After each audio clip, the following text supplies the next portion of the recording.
हाँ चलो बेटा लिखो थ्योरी में, माना यम द्रव्यमान की कोई वस्तु अपनी माध्य स्थिति के दोनों ओर सरल आवर्त गति कर रही है। ठीक है बेटा, नीचे लिखिए तब वस्तु की गतिज ऊर्जा, तब वस्तु की गतिज ऊर्जा के ई बराबर, बोलो बेटा सब लोग पढ़ चुके हो, गुड एकदम सही है। वस्तु की गतिज ऊर्जा के ई बराबर 1/2 mv²।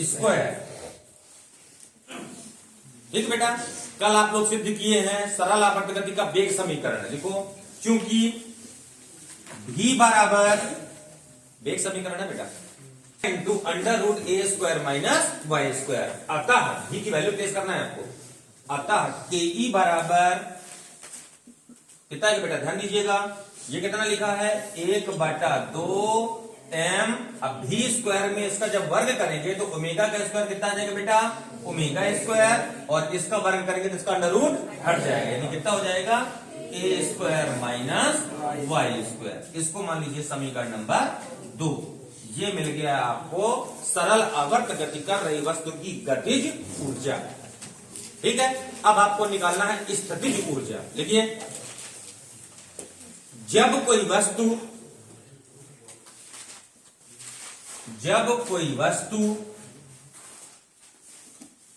माध्य स्थिति के एक ओर, जब कोई वस्तु माध्य स्थिति के एक ओर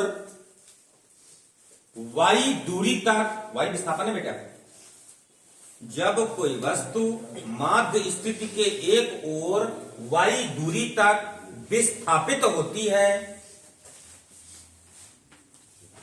y दूरी तक विस्थापित होती है, तो वस्तु पर लगने वाला माध्य बल, तो वस्तु पर लगने वाला माध्य बल बराबर, अब ध्यान दीजिएगा बेटा आपको माध्य बल निकालना है, तो माध्य बल बराबर कितना आ जाएगा 0 + f/2। वस्तु पर लगने वाला माध्य बल बराबर 0 + f/2। ये कहां से क्या थोड़ा सा समझ लीजिए। हाँ, इसके लिए बेटा अपन सरल आवर्त गति कराते हैं, ये स्टैंड हो गया, इसमें अपन एक ऑब्जेक्ट को रख दिए, वस्तु को रख दिए। वस्तु की ये कौन सी कंडीशन है, माध्य स्थिति। ठीक है, उसके एक ओर ऐसे सरल आवर्त गति कराना है, तो एक ओर आपका ये कहलाएगा, तो एक ओर में वस्तु कितना दूरी विस्थापित होती है y। ठीक है, अब यहाँ पे ध्यान दीजिएगा, जब वस्तु माध्य स्थिति में होगी तब इस पर लगने वाले बल का मान कितना होगा 0। कितना होगा 0। जैसे यहां से हम बल लगाना चालू करेंगे तो ये बल 1 2 3 4 5 6 बढ़ता बढ़ता यहां तक में कितना हो जाता है, या कितना होता है बेटा, यहाँ पे बल का मान कम होगा, जैसे ऊपर जाते जाएंगे तो बल का मान बढ़ता जाएगा, तो यहाँ पे बल का मान कितना होगा F।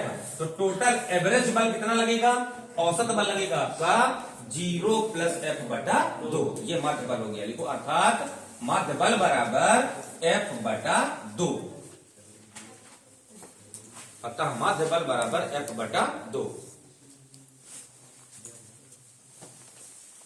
ठीक है बेटा, चलो ये माध्य बल आ गया। अब इस बल द्वारा किया गया कार्य निकालना है आपको। लिखो इस बल द्वारा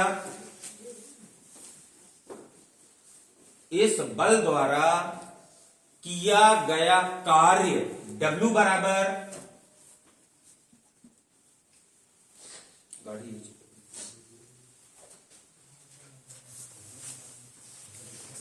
इस बल द्वारा किया गया कार्य W बराबर, कार्य बराबर क्या होता है बेटा, बल गुणे, लिखो W बराबर बल कितना लग रहा है आपका F/2। ये हो गया बल। अब गुणे डायग्राम में देखिए, बोलिए विस्थापन कितना है, कितने दूरी तक आपको वस्तु को विस्थापित करना है y, तो F/2 गुणे -y। बता रहे W बराबर F/2 गुणे -y। लिखो यहां ऋण चिन्ह यह प्रदर्शित करता है यहां ऋण चिन्ह यह प्रदर्शित करता है कि विस्थापन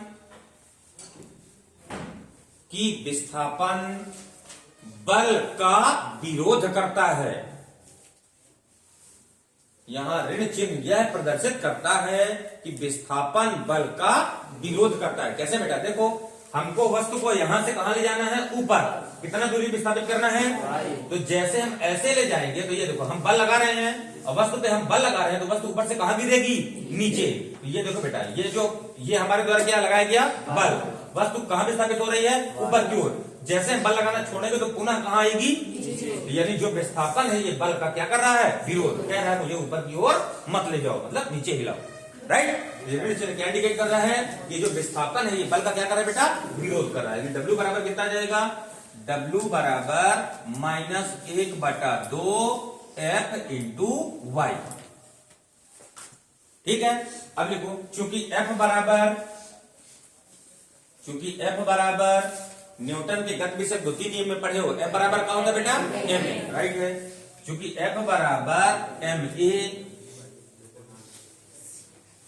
अतः W बराबर कितना जाएगा बेटा? W बराबर -1/2 ma। हाँ, W बराबर -1/2 ma। और उच्चारण मत करिएगा ma। ठीक है, हाँ, अब देखो, चूंकि A बराबर सरल आवर्त गति का त्वरण समीकरण कल निकाले हो। A बराबर क्या होता है बेटा? -ω²y। क्योंकि A बराबर -ω²y। अतः W बराबर ध्यान दीजिएगा बेटा, -1/2 और A का मान कितना है? -ω²y। तो माइनस का माइनस में गुणा करेंगे कितना हो जाएगा? प्लस। यानी कितना आएगा बेटा? 1/2 m, ये वाला। और A का कितना मान है? ω²y। माइनस का गुणा पहले कर चुके हैं। यह कहोगे बेटा ω²y, और इस y का जब गुणा करेंगे तो y²। आ जाएगा? कोई डाउट? अब यही कार्य काहे में कन्वर्ट होगा? आपका स्थितिज ऊर्जा में। देखो, यही कार्य वस्तु की स्थितिज ऊर्जा में, यही कार्य वस्तु की स्थितिज ऊर्जा में परिवर्तित हो जाएगा। यही कार्य वस्तु की स्थितिज ऊर्जा में परिवर्तित हो जाएगा। अतः अब W हमारा क्या बनेगा बेटा? U। हाँ, PE लिखो। अतः PE बराबर, क्योंकि स्थितिज ऊर्जा P है, अतः PE बराबर कितना जाएगा बेटा? 1/2 m ω²y²। समीकरण नंबर 3। ठीक है बेटा। अब 2 और 3 के मान कहां भाई? दो समीकरण 1 में लिखो। समीकरण 1 में KE और PE का, समीकरण 1 में KE और PE का मान भरने पर, समीकरण 1 में KE और PE का मान भरने पर, अतः कुल ऊर्जा U बराबर KE के कितना मान संजय? इसके पहले निकालें बेटा, बोला 1/2 m ω² a² ये KE का मान था। धन PE का अभी कितना मान निकालिए बेटा? 1/2 m ω²y²। ठीक है, चलो इसको सॉल्व कर लो। तो U बराबर कितना आ जाएगा? U बराबर 1/2 m ω²a²। दोनों में गुणा कैसे देना है? इसमें गुणा करोगे तो माइनस का 1/2 m ω²y², और ये पहले से कितना लिखा बेटा? Plus 1/2 m ω²y²। ठीक है रत्नेश, कुछ कट रहा है? 1/2 m omega square y square से 1/2 m omega square y square क्या हो गया बेटा? कैंसिल। जो बचा आंसर, यानी कुल ऊर्जा U बराबर कितनी बची बेटा? 1/2 m ओमेगा स्क्वायर ए स्क्वायर। ठीक है, कुल ऊर्जा को कहीं पे कैपिटल ई से भी इंडिकेट किया है तो कैपिटल ई से भी इंडिकेट कर दोगे, कोई दिक्कत नहीं। ठीक है, कुल ऊर्जा U बराबर 1/2 m ओमेगा स्क्वायर ए स्क्वायर। देखो यह सूत्र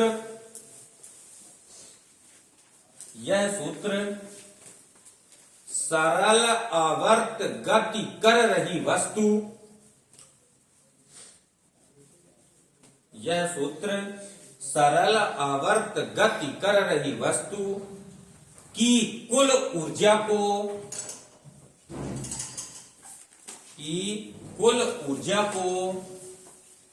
प्रदर्शित करता है। यह सूत्र सरल आवर्त गति कर रही वस्तु की कुल ऊर्जा को प्रदर्शित करता है। ठीक, ऐसे करना है। आ जाएगा बेटा। चलो इसको एक बार मैं थोड़ा सा डेरिवेट कर देता हूं, आप लोग दिमाग पे रिवाइंड करिएगा।